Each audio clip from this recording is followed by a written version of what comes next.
Bienvenue dans Hypnose et Psyché, le podcast qui vous invite à explorer les profondeurs de l'esprit et en savoir plus sur les rouages de l'hypnose et de notre cher cerveau. Je suis Jen, hypnologue passionnée proposant des séances individuelles et des ateliers collectifs en ligne. Je suis ravie de vous accueillir dans cet espace dédié à l'exploration de notre psyché.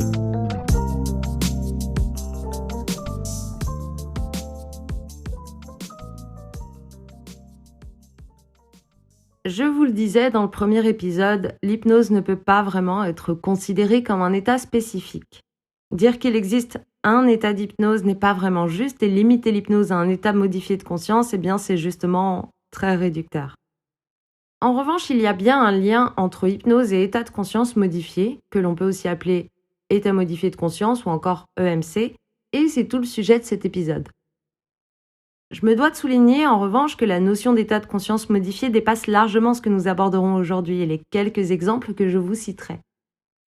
La question des états modifiés de conscience est fascinante et mérite une exploration approfondie, notamment sous les angles anthropologiques et scientifiques. Aujourd'hui, on évoquera surtout des expériences quotidiennes qui vous permettront de saisir que notre état de conscience fluctue constamment, ce qui vous aidera ensuite à mieux comprendre les mécanismes auxquels peut faire appel le praticien durant une séance d'hypnose. Bien, alors commençons par définir les états modifiés de conscience. Ces états se réfèrent à des altérations de la perception et de la conscience de notre environnement et de nous-mêmes. En gros, c'est quand notre expérience subjective subit des modifications. Des moments, des états dans lesquels notre expérience de la réalité ou notre fonctionnement psychologique diffère par rapport au fonctionnement dit ordinaire de la conscience. Quand une personne est profondément concentrée dans la réalisation d'une tâche complexe ou une tâche qui la passionne, elle est quelque part dans un état de conscience altéré, où elle peut, par exemple, perdre la notion du temps qui passe. Sa perception du temps va se modifier. Elle peut aussi devenir presque insensible à son environnement immédiat, aux distractions extérieures. Sa conscience de l'environnement va être différente. Dans cet exemple, cette personne connaît une altération dans la perception du temps et dans la conscience de son environnement. On peut donc dire que son expérience subjective de la réalité, sa conscience du monde, est altérée. Certains de ces états de conscience modifiés peuvent arriver spontanément, comme en cas de somnolence ou de rêverie éveillée, ces moments où, vous savez, on divague, on décroche sans trop savoir pourquoi. Et d'autres états modifiés de conscience peuvent, eux, être liés à des pathologies comme l'épilepsie ou encore la schizophrénie. L'usage de psychotropes comme le LSD, les champignons hallucinogènes ou encore la mescaline induisent également des états modifiés de conscience. Mais il y a aussi des états modifiés de conscience qui sont plutôt induits par des processus physiques ou physiologiques. On peut citer ici par exemple la privation de sommeil, le jeûne ou encore certaines techniques de manipulation de la respiration. Des processus psychologiques peuvent également jouer un rôle dans la modification de notre conscience du monde. Par exemple, un choc émotionnel, ou la mobilisation de l'imagination, ou encore l'hyperstimulation sensorielle, la focalisation de l'attention, pour certaines personnes, l'écoute de rythmes ou de sons répétitifs. Bref, notre état de conscience peut être modifié de bien des manières et ça peut donc arriver spontanément ou être induit. Et finalement, si on se penche un peu sur notre quotidien, des états de conscience modifiés, on en expérimente souvent. C'est le cas par exemple quand on est absorbé dans nos pensées, qu'on est un peu dans la lune et qu'on n'entend peut-être pas que quelqu'un nous parle. Ou lorsqu'une émotion intense nous submerge au point d'oublier tout le reste autour. C'est quand, au cours d'une lecture, nos yeux parcourent les lignes et nos doigts tournent les pages automatiquement, mais que le contenu ne s'ancre pas dans notre mémoire, parce que nos pensées nous ont emportés ailleurs. C'est quand on a bu 2 coupes de champagne en plein soleil et qu'on commence à avoir le rire facile. C'est quand on est absorbé par quelque chose qu'on aime faire et qu'on oublie nos sensations physiques ou un bruit de fond qui auparavant nous dérangeait. C'est aussi quand on fait un itinéraire familier en voiture et qu'à l'arrivée on réalise qu'on a du mal à se remémorer les détails du trajet. On était ailleurs. Ou encore quand on est plongé dans une conversation passionnante avec un ami et qu'on voit pas le temps passer.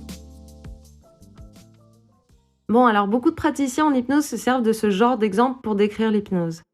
Pour moi, ce n'est pas de l'hypnose. Ce sont simplement des exemples du quotidien qui nous permettent en effet de saisir que l'on change facilement d'état de conscience.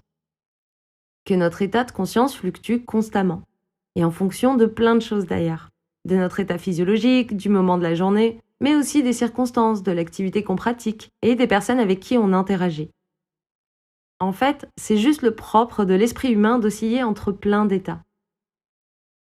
Partant de là, comment peut-on définir ce que serait un état de conscience ordinaire ? Un état de conscience normal qui pourrait nous servir de base, de référence, pour ensuite pouvoir définir ce que serait un état de conscience modifié propre à l'hypnose. Vous voyez que ce n'est pas si simple.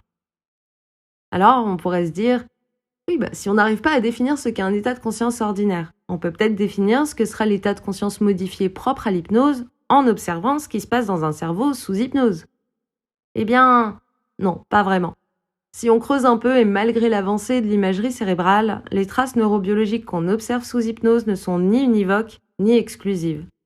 Et la plupart des phénomènes dont on se sert habituellement pour décrire et définir l'état d'hypnose ne sont pas non plus exclusifs à l'hypnose. Ici, ce que je souligne, c'est seulement qu'à l'heure actuelle, on n'arrive pas vraiment à modéliser un état d'hypnose spécifique.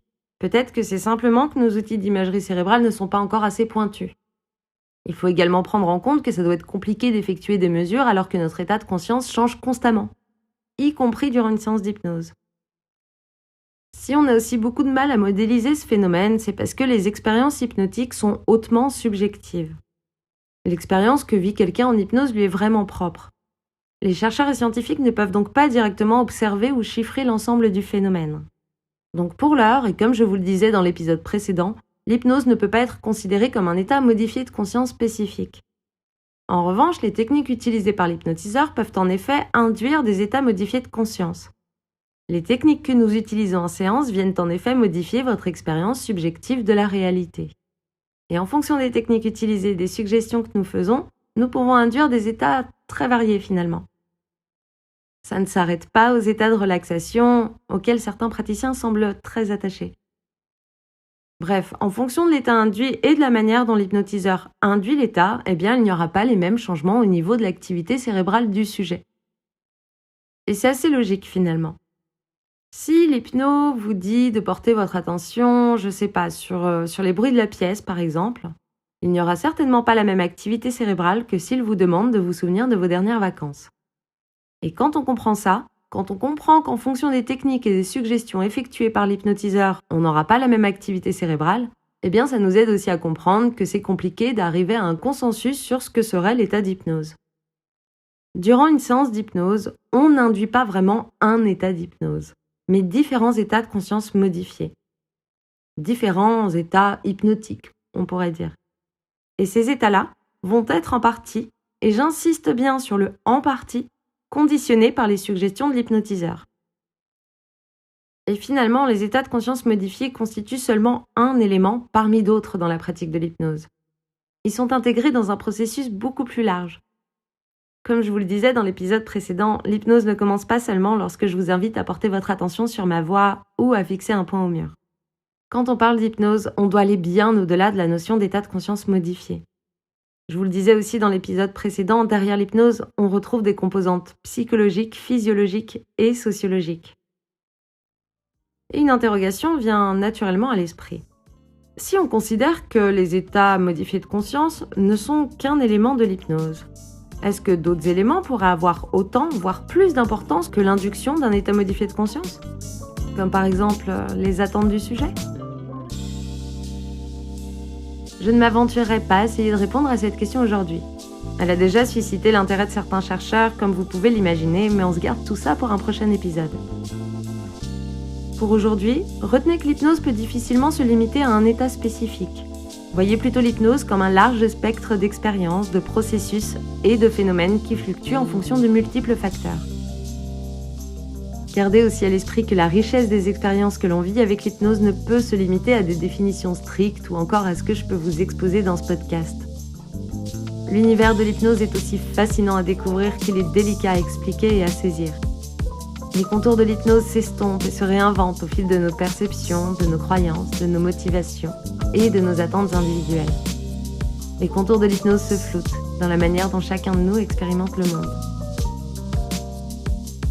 Je vous dis à très vite pour le prochain épisode d'Hypnose et Psyché où nous répondrons à la question suivante. Faut-il avoir de l'imagination pour expérimenter l'hypnose ? Si Si vous avez aimé cet épisode, n'hésitez pas à le partager autour de vous et à me laisser des commentaires et des étoiles sur votre application d'écoute préférée. Et pour plus de contenu, je vous donne rendez-vous sur mon compte Instagram, Miras Hypnose. À bientôt.